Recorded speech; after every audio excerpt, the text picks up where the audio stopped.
Inspire Instructor podcast, where the learning never stops.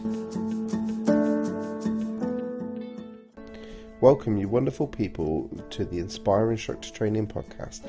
I've got a great episode today coming up with Becky Seaton.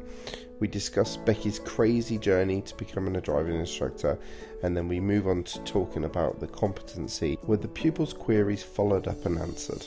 But before we head over to the episode, I'd like to take the opportunity to tell you a little bit more about the Inspire Instructor Training workshop.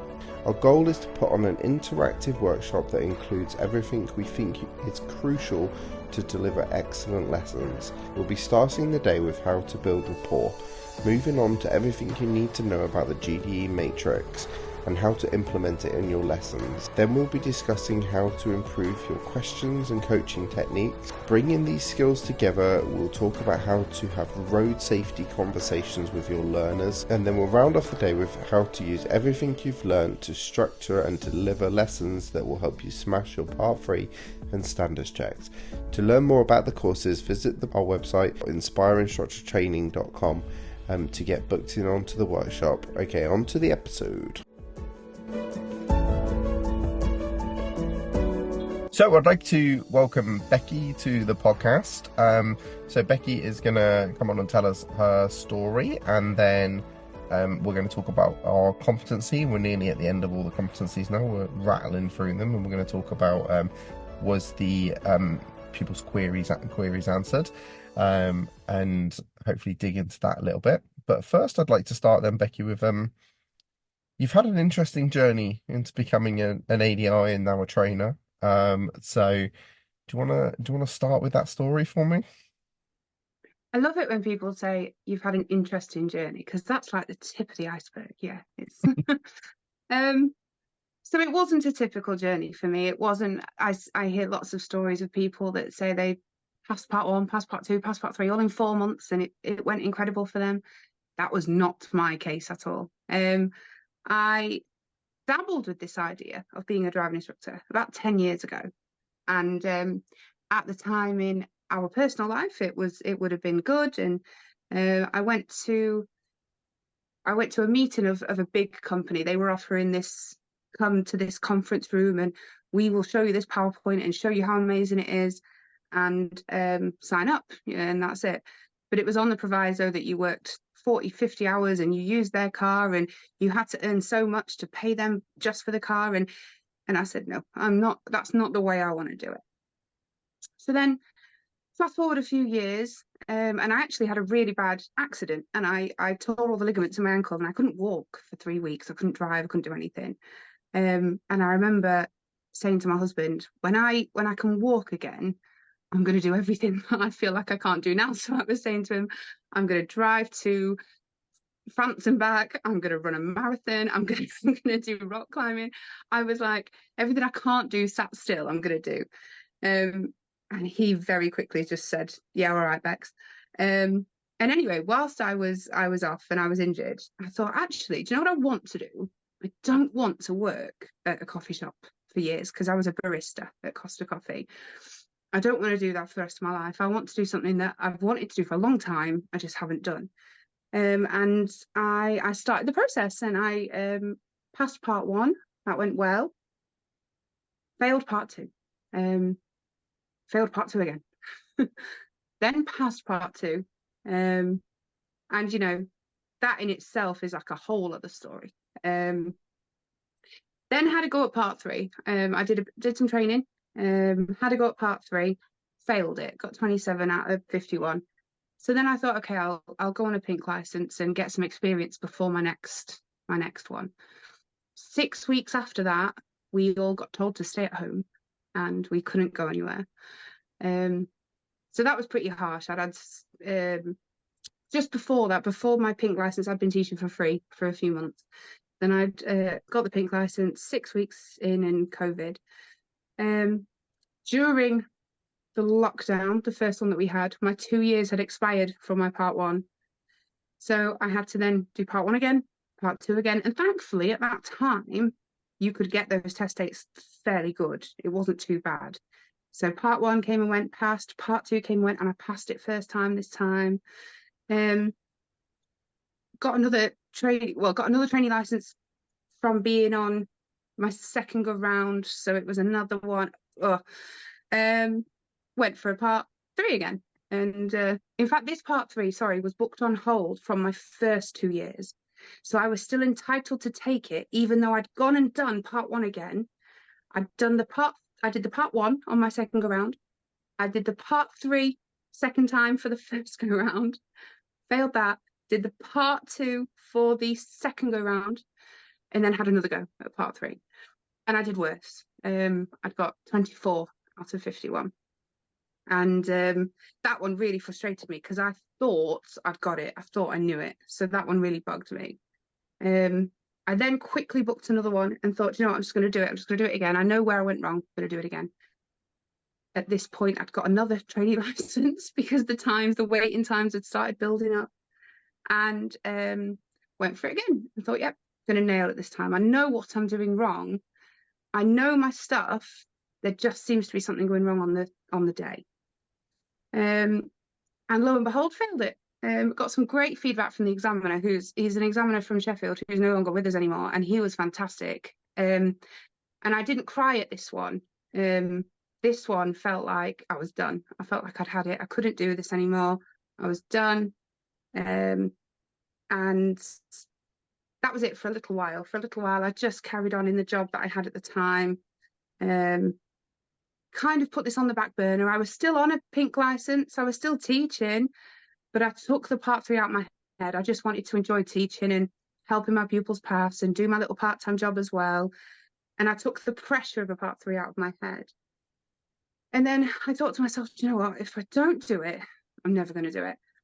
So I realised, well, after talking with Diane Hall, who I'm sure you know, everybody knows Diane, I had some amazing personal sessions with her, and we found out there was a lot of deep-rooted stuff that was making me nervous, that was making me feel the way I was feeling on the day. And without her, there's not a chance I would have qualified. I know that for guarantee. And then I went and I passed it. I passed the 4th attempt. Well, second attempt on the second round, but 4th attempt altogether. And that's it. And then 2 years on now, I've been qualified for 2 years, but been doing this for 5 years. And yeah, that's my journey. Yeah, I love the fact you were on 2 tracks at the same time. Oh my goodness, it was so confusing. And even Yeah. the examiner on my second go round, first part 2, I only took one part 2 on the second go round. I had a pink badge in the window when I went for my part 2, and he said, why have you got that? And I went, oh, I've got a lesson after this. And he went, what? And I went, yeah, I've because I haven't failed 3 part 3s, and because that pink badge is still within its time limit, because the only things that can invalid a pink badge is its expiry date or 3 part 3s. So I'd got in touch with Paddy. I'd got some advice from Lou Walsh, and I'd got in touch with Paddy for confirmation as well. And they said, yeah, it's still legally, it is still valid. So my examiner on part 2 went, so you're doing this, but then you're going to do a lesson. And I went, yeah. Which is that's not my domain. That's a bigger thing for someone else to deal with, if that should be happening or not. That's not. Yeah. Well, luckily I passed part 2 and carried on as normal anyway. So everything was fine. There was, no issue there. But yeah, it was a bit of a journey. Yeah. Yeah, it's interesting. So, I'm intrigued by your training throughout all of this. Was it all with one provider, or did you jump from trainer to trainer? God. Okay, so my part 1s I did myself. I am a self-confessed geek. I'll read 5 books in a day. I just love learning. So I sat and read the highway code back to front. I read driving essential skills back to front. I read the driving instructor's handbook, all of them that gets recommended, that gets thrown around, read them all. Sat outside the test center, the theory test center, still reading it, still doing the apps and all that stuff. So part 1, it was me, and I was fine with that. And I went from my first part 1 on my first go round, I went from that pass to do a part 2 lesson. And I had 2 people training me for the part 2, the first 2 that I did. The first fail that I had, looking back now, was a silly fail. But I didn't know it at the time, and I was sort of told that it was, yeah, you'll be fine. Just do it again. Just book in it again. You know what you're doing. Just book in it again. Just go for it again. So I did. So I just booked it again. And actually, because I hadn't had that deeper learning, nobody had said to me, but why have you failed? Why did that go wrong? I just thought, well, I can drive. I only got 2 minors and 1 serious. I know what I'm doing. Let's just book it again. Let's just do it again. And on that one, I got 7 minors, not minors, driver faults. I got 7 driver faults. So yeah, just over. And that one was a bit gutting. And then I then got informed about a local trainer, local instructor, should I say, because he's not a trainer, he's an instructor, but he's a brilliant instructor. And for 13 months, I trained with him from my second part 2 to my third part 2. I saw him every week. And it got to a point where we'd be driving and I'd ask a question, then I'd answer the question. Then I'd ask a question and I'd answer. And he'd say, what am I here for? What do you know what you're doing? What am I here for? And anyway, I went and I got 0 faults on that part 2 because I had put everything into it, because that's just who I am, kind of thing. Like I say, I'm a bit of a geek. So for the first one, it was just me. Part 1, it was just me. Part 2, it was kind of a mixed bag, but the last one that I had was brilliant, and I will always sing his praises. And then part 3. So it was a bit. There was a few. There was quite a few across the whole thing. There was quite a few, and there were some that I took bits from that was helpful. There was some that told me that you have to do a 10-15 minute briefing, and that they have to be fully independent on moving off and stopping before you get them to turn left, and they have to be fully independent at turning left before you can let them have a go at turning right. And the first part 1 that I went for, I had that mentality because I'd been told that. And the first part 3, and that one as well was still an hour long. So I still thought I had to do a 10-minute briefing, stop for 5 minutes here and there, just waste it. I was told, just waste the time down, just waffle a little bit, it'll waste the time down. And it didn't. It made it feel like the longest hour going.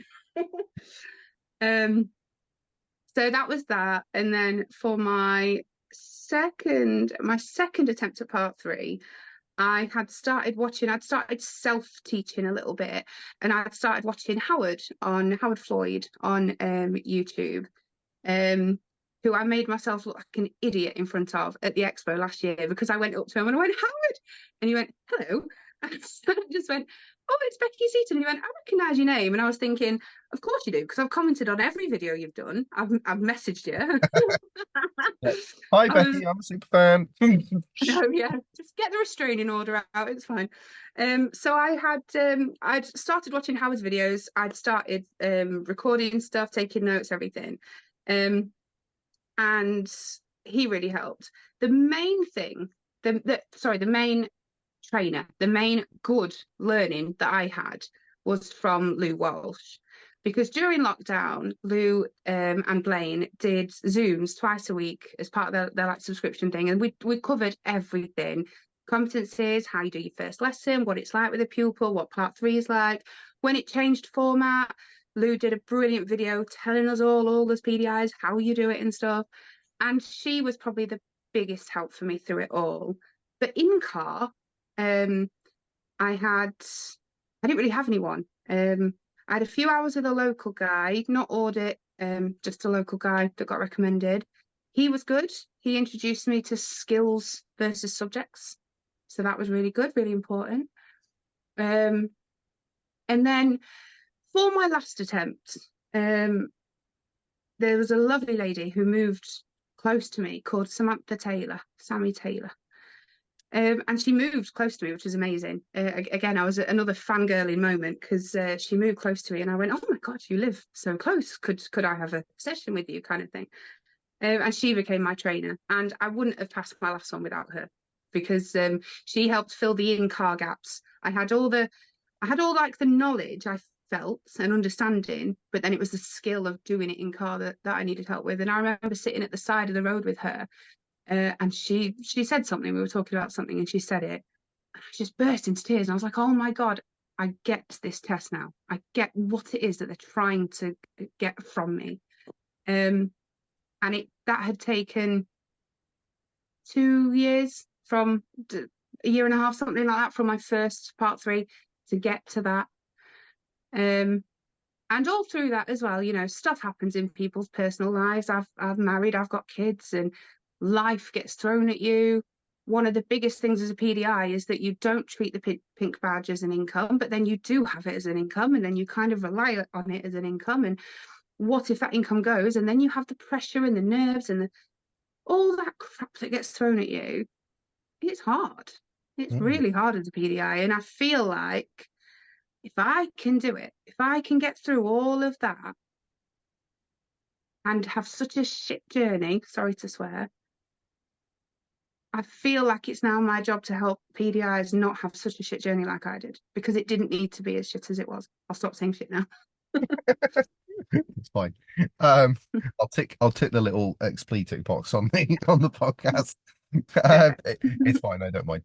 But yeah, wow. I was on all those Zooms that Lou and Blaine did.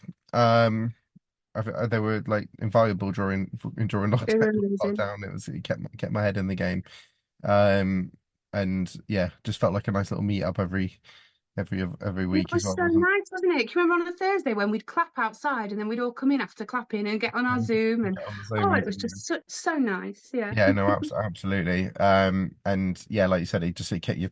I think for PDIs, it was like almost a great time to learn. I know you had all the Yeah. issues with not knowing when your test was going to be and all of that sort of kind of stuff, but actually to just have the time to do what you did, which is sit and watch all these Zooms, which Yeah. not a lot of PDIs now necessarily get because they're out working, like you're Absolutely. saying, that they're trying to earn the income. Um, it sounds to me as well like it sounds like you'd be the perfect PDI, to be honest. The sort of PDIs I love where they really just throw themselves into it and they go and get all Yeah. the books and they go and watch all the videos and I'm very much when I'm doing my training is I don't necessarily say you have to go and watch this, you have to go and watch that. Obviously, I'd love to come and watch my videos, but I want them to also go out and find other stuff as well because other people Absolutely. have different ways of explaining stuff. And they can take little snippets and from it and then they can bring it in and we can have a conversation about it and go through that. And I think the more content you can like take in, the better an Mm. instruction to be. And I'm very much along those lines of like don't sort of kind of just stick to one person. Yeah. There is benefits to Absolutely. that as well. I had Lee Sperry on here, and he actually said the opposite advice of like find one person and stick to them. And I think there can be pros and cons, can't they? I think maybe when you're a PDI, Absolutely. all that information can be a bit like, oh, and but then if you've got a good trainer, they can pick through it with you, and I think that's the Yeah. key. And you mentioned about trainers, and it's great that you found Sammy. And I found this quite a lot when we were talking to Lou that I almost find it must be really hard to find a train when you're taking information from Lou. It must be really hard to find an in-car trainer that's going to match that information. Yeah. And I think it must be quite hard for trainers, like getting in the back and you're going, "Oh, Lou told me this," and you're like, "Oh, okay." Can't really argue with that. So Absolutely. it's um, yeah, and I think so. It's good that you sort of kind of found Sammy there and were able because I think it's important as much as you get all that in-car training and video training. Obviously, we offer that at Inspire. That it's also important that you get someone in the back of your lessons that Oh can. my goodness. Absolutely. Lou came to Sheffield to do a course, a workshop that they were doing, and we'd spoke a lot about her coming and that we'd meet up and have a cuppa or whatever. And she said, "Well, actually, while I'm there, let me come and sit in the back of your car." And I went, "Oh my gosh, really?" Like again, another fangirl moment. Lou Walsh going to sit in my Yeah. car, kind of thing. And she came. She'd her and Blaine had driven up on the day before the course, and then she'd driven from the hotel, came and met me at my pupil's house, and jumped in the back. And I actually the feedback she gave me, I laminated it because it meant the world to me that she'd done it. And I still look at that sometimes. I still like to look back at that and think this is where I was. Do I still do some of this? Is there still stuff that I need to learn? Because every lesson, every pupil every time you go out in your car, whether it's just you or whether it's with your pupil, is different, isn't it?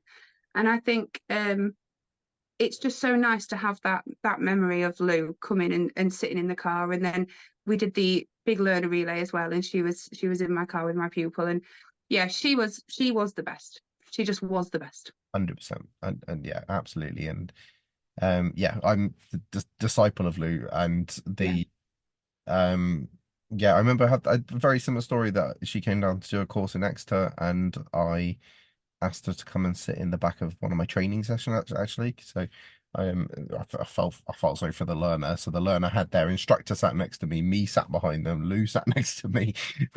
Poor learner trying to. And to be fair, the pupil did fantastic and was actually helping us train the PD. Oh.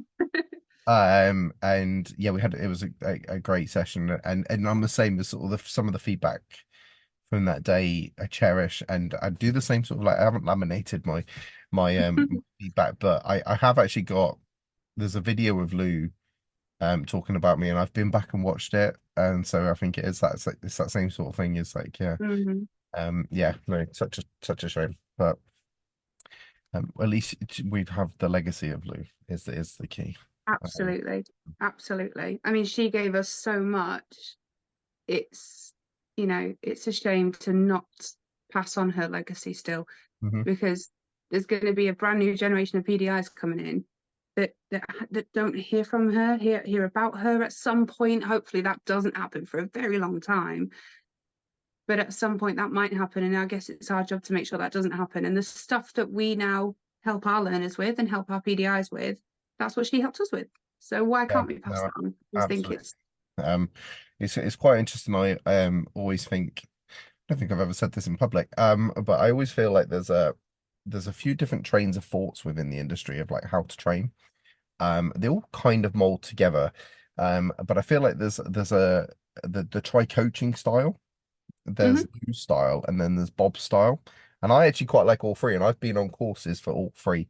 All three. I did the try coaching BTEC, I've done Bob courses, and I've done Lou's, and I fell more into like Lou's category and did more with Lou. But it's quite interesting that when you see trainers out there, you can tell who they initially trained with, but by the way that mhm. they train. And so I think it is nice to sort of kind of see that there are now this maybe new generation of trainers out there delivering these types of sort of information, because there's a lot of disinformation out there, and it sounds like we Absolutely. started off with that potentially as well. And so it's nice that there are trainers out there that are well respected that are giving this next generation of PDIs the right sort of information. Absolutely. So I want to go back a little bit to something you said about the part two, because I thought that was quite interesting, and we quite often talk about the part three a bit more so on these podcasts and stuff. But how you obviously failed the first one with a whoopsie moment, sort of kind of thing, and two driver faults and a serious fault is quite a classic part two fail, really. It's just like, oh, wish I hadn't done that. But I do love your attitude that you didn't just say whoopsie, you went, right, no, I'm gonna get this right. Um, and I'm just intrigued about obviously you went and got zero faults, you're driving, you did all these lessons, got to the point where effectively you were teaching yourself and going around sort of answering all these questions for yourself. Um, but I'm intrigued to see if that did you think that helped you with your when you then went to part three? Um, Looking back now, if I had been the guy that did my part two, if he was a trainer too for part three and had continued teaching me, I think it would have been a massive help. Yeah, absolutely. But because that wasn't the case and he ended up actually moving away, so I couldn't utilize him anyway, even if I wanted to, I think I didn't have a trainer that could help bridge the gap from the good that I'd done in a part two to then how rapidly bad it went training for part three kind of thing, and the mistakes I was making. And I didn't have anybody say to me, yeah, but remember how you figured that out on part two? Can't we use that here to help your pupil figure that out kind of thing? And it almost went from being zero faults, being a really good advanced driver, feeling really good about myself, to then very quickly being like, I can't do this. I don't know how to do this. I don't know how to drive. I don't know how to teach somebody to drive. I don't know how to figure out what this fault is. When actually, I had spent 13 months with this really good part two trainer figuring all that stuff out. And I think there is a massive problem in the industry where people say, do part one and part two yourself, and then come to me for part three training. Or, just find a local person for that bit and then do some part three stuff with somebody else. And actually, if you have a bit of a fluid training journey with one person or a couple of people that you know can work well together, a couple of trainers, you could actually bridge those gaps between part one, part two, and part three. And I tend to say to anybody that I speak to now, learning to be an instructor, I tend to say part one is you saying, do you know it? Part two is you saying, can you do it? Part three is you saying, can you teach it? Kind of thing. So you've got to just keep that fluid motion going through it, because mine was so disjointed. I did part one. He did help with part two, of course he did, but then eventually it got to the point where I was kind of teaching myself. And then part three, it was just all over the place. And if I'd had continuity in a trainer and in the information that I was being told, it would have gone easier. Not negating the other factors that affected why it took me so long, but that was a massive factor, the training, absolutely. Yeah. It's yeah, no, you're absolutely right. And I think that holistic sort of kind of overall approach is definitely the way forward. The way my training goes is we work together on the part one as they're going through the process. We with the part two and the part three in the car, it just merges. Like there's Doesn't it, it? from day from it the re, whether I'm sat in that driver's seat or they're sat in that driver's seat, we're learning both. Mm-hmm. So they're if they're sat in the driving seat, yes, we're getting them better at driving, but they're seeing me do the stuff that they're going to do, and I'm bringing that in as I'm mentioning it as we go along, Yeah. like this is what you would need to do. And I get them in those early stages giving directions to themselves. I always One thing I always say is actually, and it sounds like you did this yourself, is that you become your first pupil, or like you Oh teach yeah. Oh yourself. yeah. That is, but then go through the process like out loud and have those conversations you would have with a pupil. So you Mm. become that sort of kind of first pupil. But then even when we swap seats, yeah, it's and quite often I'm training my guys for part three before they've taken their part two. I'm not waiting for that test date. So that by the time they get to the part three, they've actually been teaching driving, which if you think about it, one of the best ways to learn anything is teach it.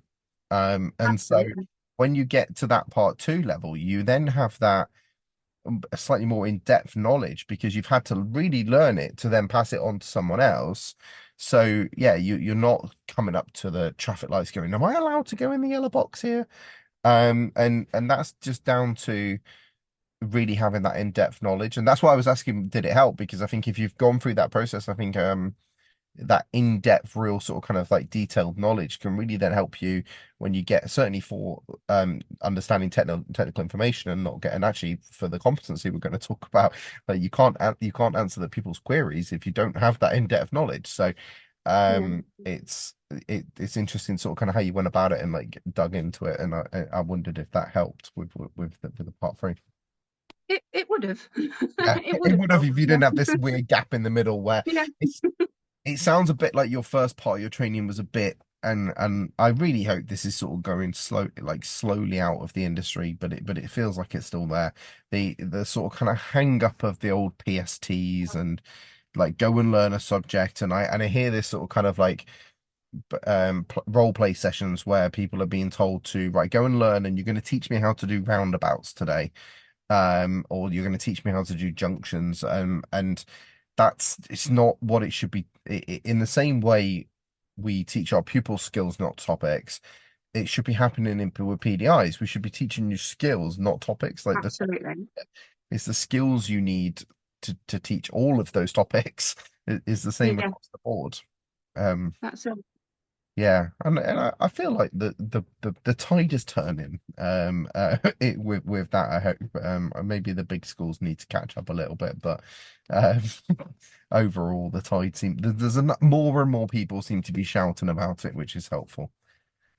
It does appear like there's more people singing off the same hymn sheet, which is all that matters, because no matter what, no matter who is your trainer, no matter how many trainers there are, as long as you're being taught the right stuff and it's an easy journey and you don't have to go through any crap.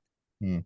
It's such a brilliant job being a driving instructor. It's such a rewarding job, enjoyable, happy, um, doesn't have to be mentally taxing if you are doing it client centered, if you're doing it coaching, if you're doing it skills, not subjects, all that kind of stuff you just mentioned. And doesn't really matter where you're getting that information from, as long as you're getting the correct information. Nice. So I have one more question before we go on to our competency. You mentioned earlier about having this sort of kind of rough ride with with your whole story, basically, uh, and how you then wanted to become a trainer so that other PDIs didn't have that. So what's one thing, or you can give me more than one, but let's see if we can get one. One thing that you are determined to do with your PDIs that you didn't get in your training. I didn't feel like I had somebody that I could ask anything about. My cat has decided to join us. I do apologize. That's fine. I didn't feel with any of my trainers, I think, and maybe that was down to a little bit of my feeling on it. Not, I didn't want to feel like a burden. I didn't want to feel like I was manipulating the time, kind of thing. Even though I would always say, let me pay you. Can we go for a coffee? Let me pay you. And I just need to talk to you about this, that, and the other, because I've got all this in my head, kind of thing. I never felt like I had somebody that could be that person. And a bit like a person that was like a hub. And what I mean by that is anything to do with this, what to do with qualifying, to do with your part three, to do with going self-employed, because that could be a minefield, to do with your part one, your part two, to do with your diary, whether you use Total Drive, Go Roadie, whatever it is, qualifying, getting jewels put in, have you got somebody that you know? Joining a local association. I'm on the committee for our local Sheffield Instructors Association. We recently just won Association of the Year, and it's one of the best things that I did joining my association. I didn't have somebody that I could go to and say, do you know how I can do this? Or can you talk to me about this competency? I'm worried. Or, oh my God, I've got my part three tomorrow. Have you got any last minute advice? Oh, I've got my part two in 4 months. Can we do some in-car training? I didn't feel like I could message anything that was in my head about the whole thing, everything from start to finish. And I would love to be that person for PDIs. Now, I don't know everything. I will never sit here or on anyone's podcast, Zoom, whatever, and say I am the oracle of it. I'm not at all. What I can do though is I can say, well, look, I don't know that information, but let's find it out. Let's work out who in the industry knows that. I feel quite fortunate that you mentioned earlier that I do a lot of CPD. I do because I'm a geek and I want to, but it also helps me know who I can go to, but also who I could signpost PDIs to. So, for example, Diane Hall, I've done her course. I'm sure you have. We're all, we all enjoy doing that stuff, and I love being a test nerve specialist for my pupils. But if a pupil comes to me and wants that help, I can give them as much as I can give them. But if I get to a point where I can't give them anymore, let's get in touch with Diane. Let's send you her way, kind of thing. Do you know what I mean? And I think being that for somebody during this journey would make the world of difference. And whether that is, I know the answer to something, they've asked me a question, I know the answer, I know the person that they need, and I can help them with that. Or it's just they've had a really crap day on their pink license. This has gone wrong, and actually they just need a laugh. I can do that as well. Nice. No, absolutely, and yeah, and I agree. I do the same. I've been on all these courses, and part of that is for my own development, but also it is nice because you know what's good, and you know who you can send people to. That's it. Yeah, I agree. The more people available for PDIs to ask these questions to, That's it. like you say, Exactly. just have a sounding board sometimes. So Yeah. I've had that with PDIs to ring me up, and we've had a like half an hour chat on the phone. And to be fair, they just wanted to get off the chest. They just That's wanted to it. moan about their part three test That's or it. whatever. Like they didn't necessarily want any advice. They just wanted to have a little moan about their part three, so that they could then move on and start getting ready for the next one. So sometimes that's all it needs. I And did. you know what? I think everybody needs that sometimes. Hmm. But being a driving instructor can be a lonely job anyway. You shouldn't be coming into the industry all excited about this new career that you want to do, that maybe you've wanted to do for a while, or maybe it's something that you've just recently thought about doing, and be met with nobody there to speak to, or uh sometimes the Facebook groups aren't the nicest place to be. Sometimes you can get met with criticism. If somebody's genuinely asking a question, you might get hit with, well, why are you asking that? Are you actually an instructor, or you shouldn't be? And actually, maybe it doesn't need that. Maybe it just needs just be nicer. Just be nicer about it. They're clearly asking for a reason. There might be some wind-up merchants out there. um, Yep. but more often than not, people are asking something for a reason. So why can't we as a collective, the ones that have got a green badge, the ones that have been a trainee or maybe didn't go on a pink, but weren't qualified at some point, why can't we always say to our learners, they were a learner once, they've just forgotten. Oh yeah, they just cut you up, but they were a learner once, they've just forgotten, let's just forget about them. Why can't we be like that with our PDIs coming into our industry? We were PDIs once. Hmm. We know what it was like, so why can't we help? Yeah. No, the other one I like on that same vein is that instructors will quite often tell pupils there's no such thing as a stupid question until you get on Facebook, and then apparently there is. Um, and so absolutely, somebody you only know what you know, and if somebody's asking that question, then just be polite and answer the question, like or don't and move on. Exactly. If you Basically, don't know it, if you haven't got anything any input to make to it, don't say anything. And I know, input and having something valuable to say is all subjective, because what I think is valuable, you might not, and vice versa. But but if you're trying to um, help, then but if that's you're trying fine. to help, yes, hopefully you can get your point across that I'm here, I'm trying to help. And it might not be me that's your first point of call, but let me help you get you to where you do need to be, kind of thing. Yeah, definitely. Yeah, and I think that sort of kind of phrase, if you haven't got anything nice to say, don't say anything at all, comes That's in it. That's basically. it. So moving on to our competency, and actually you quite linked quite nicely to that by suggesting that if you don't know the answer to something, to work it out together, which is linked in with this competency. So I'm just gonna read the title of the competency. So were the pupils' queries followed up and answered? Um, shall we start with just you telling me what you think about this competency?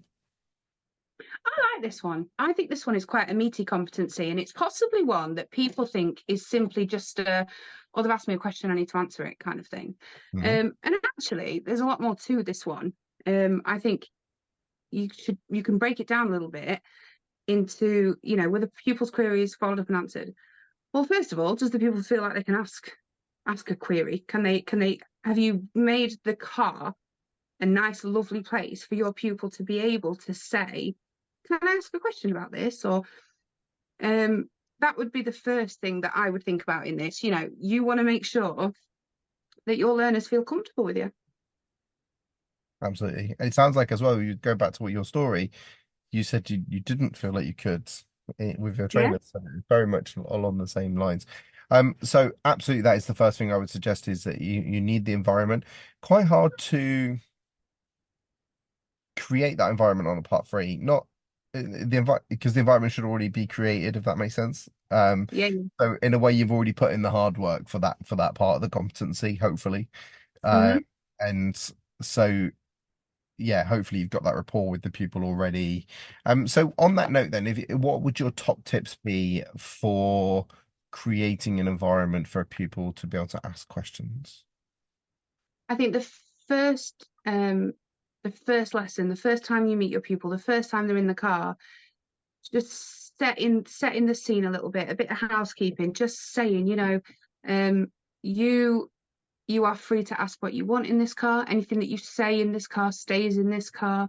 Um, letting them know that you're not judgmental, you're not biased, just physically saying, just saying you are free to ask anything or say anything in this car and it will stay in this car. And then you're automatically building that trust with them. You're showing your pupil that they can trust you. And they're going to feel like they're going to feel comfortable, because some of these 17-year-old pupils, they come to you and maybe they can't talk at home, or maybe they're having trouble at sixth form, or whatever, and actually maybe they've never had anybody say, do you know what, say what you like in this car, it's fine, whatever happens in this car stays in this car. And you can all automatically just build up that trust straight away. Yeah, I think I'd follow that up, and I 100% absolutely do that. And I'd follow that up with the, in a way, trust is earned rather than asked for. And so you have to start with that. You have to say, like, this is what this scenario is going to be like. This is how our relationship's going to work. Because partly because I Absolutely. don't think they're expecting it. If I Mm. think most learners getting into a driving lesson are probably expecting the same sort of situation they have with a teacher, maybe. And Yes, absolutely. I'm sure there are teachers out there that have much better relationships. But in my head, what a relationship with a teacher would be, I think that's what learners get and expecting. So actually setting the scene, like you said, is perfect. But then Hmm. probably the crucial bit is that we follow that up Yeah, by being non-judgmental, by listening, by not jumping in with your own opinions, yeah. by the one I see quite often is where you ask a question and the pupil gives you an answer, and then you go, oh yeah, okay, but also, and then you give your Hmm. opinion, and the pupil's just like, hey, what about my opinion here? Yeah. It feels like we're just brushing over it, and stuff like that subtly will create this scenario where the pupil will feel like that they are um below you, beneath you, and therefore that's Hmm. when they don't want to ask questions, because they don't want to seem like they're silly, or Yeah, they don't want to be wrong. So very much sort of kind of trying to create this equal relationship, that's um it. Yeah. and non-judgmental is so crucial for pupils. And you read when I get in the back of a lesson, you can really tell when that is the case, because pupils will just say stuff that they wouldn't say. And Yeah, you're just an agony aunt, aren't you? yeah, Completely. absolutely. So yeah, I think that's probably crucial. Anything else you'd sort of kind of pick up on this? So we talked about um having that environment. So yeah, what else would we need to do for this comp? Do you mean for sort of allowing the pupil to feel comfortable still at setting things, being able to ask questions, sorry, No, being so able to just set the like scene? anything else within this competency, like that you'd want Okay. PDIs to be doing for their part three, or Oh my goodness, absolutely. Well, first of all, if a pupil asks you a question at the wrong time, don't answer it. You have every right to say, let's deal with this, we'll come back to that. I think a lot of times you think, as a PDI, you think you have to, this client-centered learning is all about questions. You have to ask questions, and you have to get your pupil to ask questions, and you have to ask questions back and answer them and everything. But actually, if your pupil is heading towards a roundabout and they ask you a question of something unrelated or whatever, don't start answering them. Say, that's a great question. Just hold that for me a minute. We're just going to deal with this and then we'll talk about that. Mhm. Um, you must control the situation before you try and educate completely. Um, obviously, I'd like to say obviously, but it's not obviously if you're a PDI. If you don't know it, you don't know it. So No. I would definitely say that don't be Also, afraid. it's human nature to help. So Yeah, I think when someone asks you a question, particularly on a part three, and you're like, "Oh, I got that competency where you got to answer the questions. Right, let's go," and then you're like plowing towards the roundabout.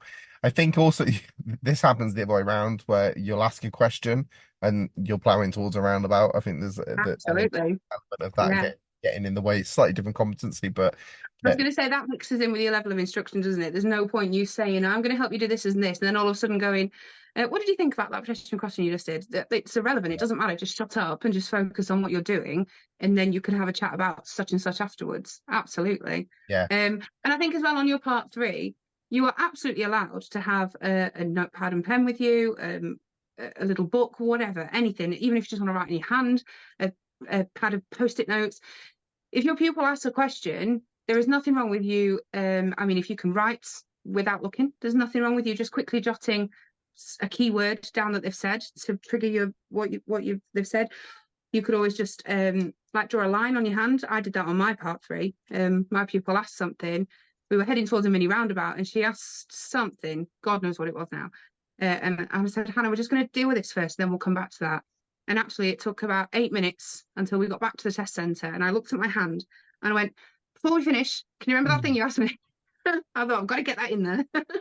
you know what? And I think just as long as you remember that your pupil has asked something, follow it up when you can, as soon as you can, kind of thing. You know what I used to do? On my armrest, I'd just leave my little finger out on my armrest. So rather than that whole hand out, I'd just have my little finger pointing out, and that would remind me I've got one thing to talk about. And if that became two, then I'd have two fingers pointed out, and I'd be like, and it worked most of the time. I suppose Yeah. occasionally I'd be like, what the hell is this finger for? Like, we know we needed to talk about something. Maybe between the two of us, we'd remember. But yeah, absolutely. Put a pin in it. Is probably the Yeah. key. I think another massive thing Yeah, go on. with this competency as well is that the competency is titled where the pupil's query is followed up and answered. Does not mean that the answer has to come from you as the instructor. And ideally it shouldn't be, because you're not going to get your pupil to buy into it if it's you saying, if your pupil says, well, why did that car flash me? And you say, well, they flashed you because you should have pulled out earlier or whatever. Who's that? That's not helped anyone. Like, we've not achieved anything by you just telling them, because the next time they get flashed, they're going to be looking around going, well, why have they flashed? When actually, if we have a nice conversation and say, well, why do you think they've flashed? Why do you think, or whatever the situation is? Sometimes you might be met with, I know PDI say to me, what do you say when a pupil says they don't know? When you ask them a question and they say they don't know? Well, just say, well, suppose you do know. What about then? Suppose you do know. Have a think for me. Suppose you do know why they flashed, and you will just shut up a minute and give the pupil a second, and they will come up with something. Hmm. They might say, well, maybe they weren't flashing me. Maybe they weren't. Who might they have been flashing? Their mate behind them. And then you can just have those lovely conversations from that.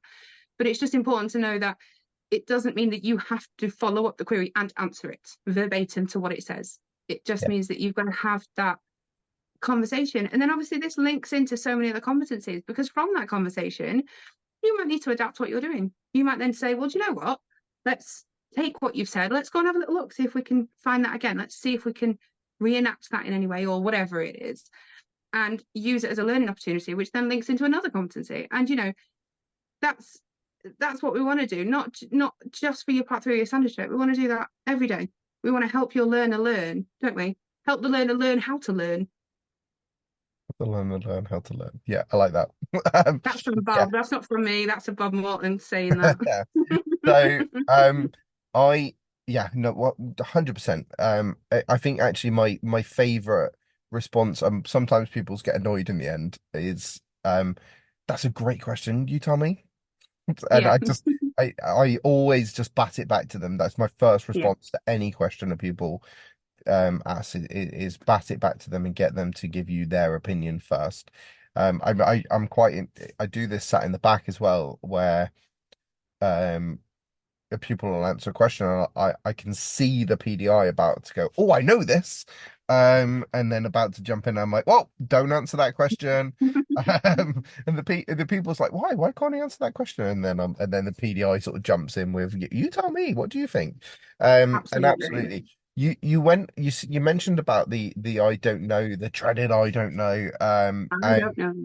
yeah, and I think there's different types of I don't knows, isn't in you've got you've kind of got the I don't know because you've not built up enough rapport, and so So they they don't feel comfortable. yeah, they don't feel comfortable. So I think that you need to put the groundwork in to beat that. I don't know. Hmm. I think you have also got a auto response, I don't know, which is kind of what you sort of kind of talked about with the, well, what would you do if you did know? And I think that is sometimes just about giving them time and space. So a Yeah. pupil might, you may ask them a question and they might just go, I don't know, and then look up. And you know they're still thinking. They've just kind of gone, oh, I don't know, but and you know they're thinking. Sometimes actually just staying silent at that point works because it almost that I don't know is like a filler. It's Hmm. just a filler to your question so that they're not sat silent. Um and so sometimes you can read their body language a little bit there and think, actually, no, Yeah. they're still thinking. I'm gonna be quiet here and see what else comes out, and see if they feel the silence first, which they inevitably will. Um, or you, like you said, you can ask a follow-up question, and then actually you do sometimes just have a genuinely, I don't know, because Yeah. they've asked you a question, you've asked them to think about it, they have, and they've tried to sort of analyze it. They've done their best, and then they've just gotten to the point where they just go, you know what? I really just don't know this. At which point it is absolutely fine for you to input some information and give them a nugget of knowledge. What I would suggest though is if you have given them that nugget of knowledge, that you then follow that up with get them to analyze what you've just told them, so they're no Hmm. longer trying to remember what you've told them. Get Oh, them absolutely. get them to work it out and go, what are the benefits of what I've just said? Hmm. What are the disadvantages of that, if there are any? And by going through that process, it's not a remembering thing anymore. It's like, oh, I get it, and I can, It then becomes their own belief, and they remember their own beliefs, don't they? yeah, no, absolutely. Yeah. So, anything else you want to add to this competency? Oh, good question. I guess as well, the bit after a question. So we've talked about if a pupil asks a question, talking about not answering on the move. We've talked about that. If they're coming up to something, shut up, deal with this, then we'll talk with you. Don't sound shut up, but you know what I mean? Deal with this and then we'll stop. But depending on the situation, depending on the pupil, depending on the time of day, depending on the weather, depending on whatever, there might be a time when you can talk about it on the move. If your pupil asks a question coming up to a roundabout and they do the roundabout fine and whatever, if you've got a nice, lovely long stretch of road after, if you feel like your pupil's capable, you can have a chat about it on the move. You don't always have to stop. Um, it's important to remember that on your part three, if your pupil is showing a gap in their knowledge and understanding on something, absolutely stop. You're allowed to stop and help them with a conversation, fill in that gap in knowledge and understanding. But if you feel like they're capable, if the road situation at the time allows, you can chat about it on the move. Yeah, it's a hard one to gauge, that, isn't it? Where and like you said, there's so many variables, and I never like putting hard and fast rules on these things. I think it is like you said, you just got to kind of gauge it in the moment and how deep that conversation. And it might start off that you're having the chat on the move because you think it's a quick fix, couple of Yeah, questions. Um, and then part of their answer tells you, oh, wait a minute, we need to pull over here. yeah. Because you see there's like a deeper knowledge or a diagram might help and stuff. So yeah, absolutely. Sort of kind of trying to gauge that is crucial. But yeah, if the conversation, well, you know what I relate it to is listening to Terry's podcast recently. We've been talking about mobile phone use, Hmm. and talking about mobile phone use using hands free. Hmm. And it's not the same as having a conversation with the person next to you, but having an in-depth conversation with the person next to you where you're asking them to really use their brain, that is going to have the same level of distraction as using a mobile phone. And that's Absolutely. what we're doing to our pupils, and then expecting them Mm. to drive, and then faults are happening, and you're going, why did that happen? I'm like, well, because you were asking me about the whatever and stuff, and I couldn't quite I, take it all in.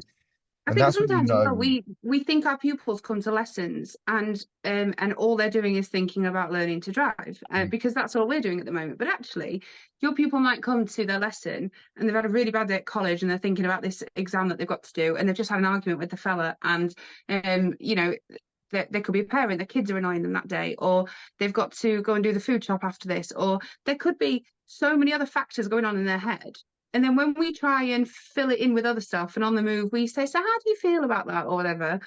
They're gonna be like, what? Hang on, just let me do this. Yeah, So absolutely. so yeah, recognizing your pupil, knowing their capabilities, what they're able to do, just don't overload them, just keep it simple.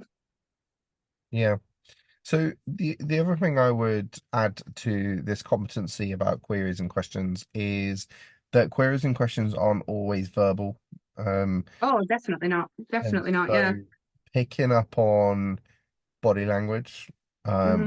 when maybe you're explaining something to a pupil and they give you that, like, what the hell are you talking about? Look, um, then that is a query or a question. Even a pupil like hesitating at a roundabout when there was no reason to hesitate at a roundabout, that's the pupil asking a question. That's them saying, Absolutely. I don't know what I'm doing here. Please help. Even the pupil that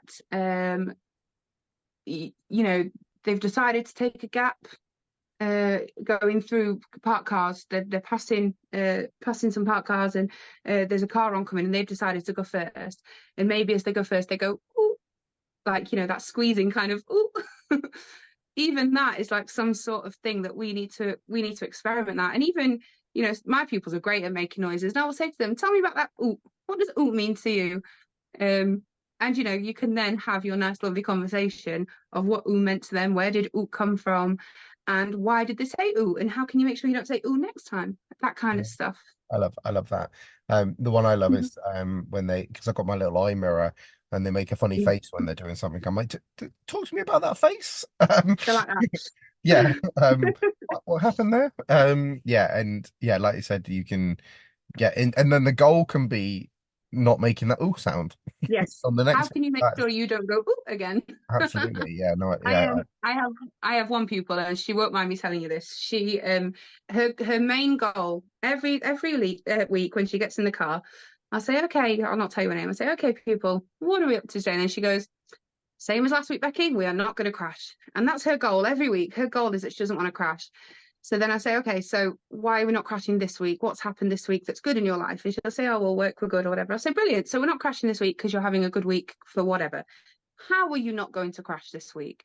And then that might lead on to, oh, well, last week I don't know, I messed up on whatever. And then you can go off from there and set your goal. But like even something like that, she might, during the lesson, she might have a situation where she'll make one of these funny noises and she'll be like, oh, I was close to crashing then. And then that becomes a query that I need to investigate. I can't just leave her to that. I need to find out why she thought that was close to crashing.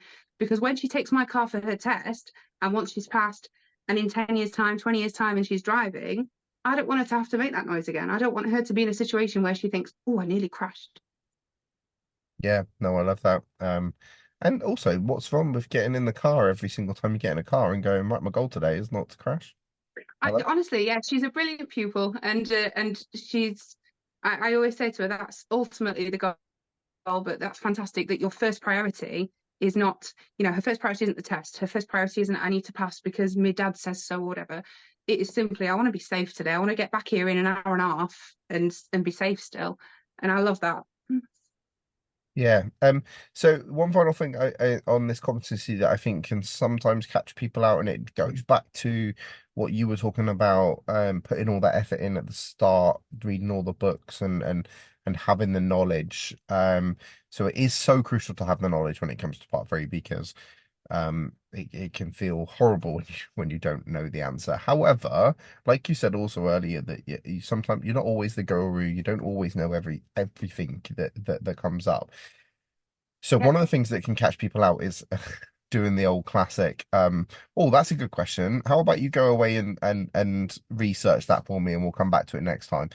Thinking that that will get them away from and having to answer the question, and the examiner sat in the back going, "Well, you clearly don't know the answer to this, do you?" Yeah, Um, absolutely. and it is important to know, and you probably the examiner's going to want you to know the information. However, I think a better way around that would be to go, you know what, that's really interesting, and be honest. Going, to be honest, I'm a bit rusty on that at the moment. I don't know that. shall we get the highway code out? Shall we have a look together? Or should we get driving essential skills out? And absolutely have them in the back seat next to the examiner to say, look at me, I use my Yeah. DVSA material. And get those books out and answer the question together. I think that would be a much better way than trying to palm it off to homework for next week. Yeah, absolutely. And there's nothing wrong with saying, I don't know that information, but where do you think we could find that? Shall we, and like you say, shall we get the highway code? Shall we have a look together? There's nothing wrong with that. And an examiner doesn't want you to know every single rule off the back of your hand. They want you to know where to find that and implement that and teach Yeah. that. But I don't think any PDI is going to know driving essential skills back to front, or the highway code back to front, or know your traffic signs back to front, without maybe just refreshing and having a look again. No, I think it takes time on the road to sort of kind of do that, and then even then, the stuff that's not coming up regularly will go out of your mind and stuff. So, but yeah, it's just being honest with it, and actually, in a way, you're also training the pupil in that scenario to go hunting for information. That That's it. next time they have a question when you're not in the car, they'll go, oh, maybe I can have a look on the highway code. Yeah, I sometimes people will ask questions. There's a common one is a pupil might say, "What's the speed limit here?" And there's no point just telling them what the speed limit is. Nobody has learned anything from that unless you need to get them to slow down, unless they are Yeah, speeding. A good one to reply with that is, "If I weren't here, how would you be working that out?" And they might start looking around. They might go, "Oh, well, that side road's a 20. Okay, fab. So if that's a 20, we can't be a 20. So tell me what you think this might be based off what you've got." Oh, well, I've got street lights. Brill. So can you remember from your theory, what do street lights mean? And just as long as your pupil can chat on the move, there's nothing wrong with having that conversation, because then they've learned. And the next time they're on a road and they're thinking, missed the speed sign, what is it? They're going to use those lovely driving detective skills to figure it out for themselves, which is what we want. yeah, no, absolutely. So I think we'll wrap it up there because I think we've covered that quite nicely between the two of us. So um, I always ask everybody for a top tip at the end, and I never warn any of you guys because I find that more entertaining on my side. Um, but before we do the top tip, would you like to tell everyone where they can find you if they want to have some support or chat to you or get some in-car training? Yep, absolutely. So if you just search on Facebook for Becky Seaton, you will find me. Feel free to add me as a friend, pop me a message, and if you're local, we'll have a cuppa. If you're not, we'll have a chat. Brilliant. No, absolutely. So what's your top tip to send everyone away with? My top tip is going to be specifically for PDIs, specifically for the ones that are feeling a little bit more nervous and feel like they're being judged on their part three, because you feel like, oh my God, there's an examiner in the back. My top tip is really don't give a damn about the examiner. You really have to just introduce them, say, pupil, this is examiner, this is pupil. They're going to come with us. Nothing else is different. And then that is it. Forget they're there. I remember one of my part threes, and the whole of that part three, it might have been my second attempt, I think, the one that I got worse, the one that I was really bad at. And the whole part three, instead of thinking, what does my pupil need? I was thinking, what does the examiner need to hear me say right now? What question do they need to hear me say? And how do I make sure that the examiner knows that I know what I'm talking about? And all I cared about was the examiner. And actually, don't really give a damn about them too much, because your pupil in the moment needs you. They need you to keep them safe, and they need you to help them learn. So if you can facilitate learning in a safe environment, you're going to pass. Yeah, no, absolutely. Make it about the people. Yeah, and almost like you're this little team together. I quite like that idea that it's you and the pupil versus the examiner. And if you two do your normal lesson, that you would do every single week, you're going to be fine. So yeah, no, I love that, and I also again love that that's a new top tip that we have not had. So Fantastic. that's great. So yeah, thank you for coming on. Thank you for coming and spending time and sharing your wisdom. Amazing. Thank you for having me. It's been fabulous. Thank you very much. Inspire Instructor Podcast, where the learning never stops.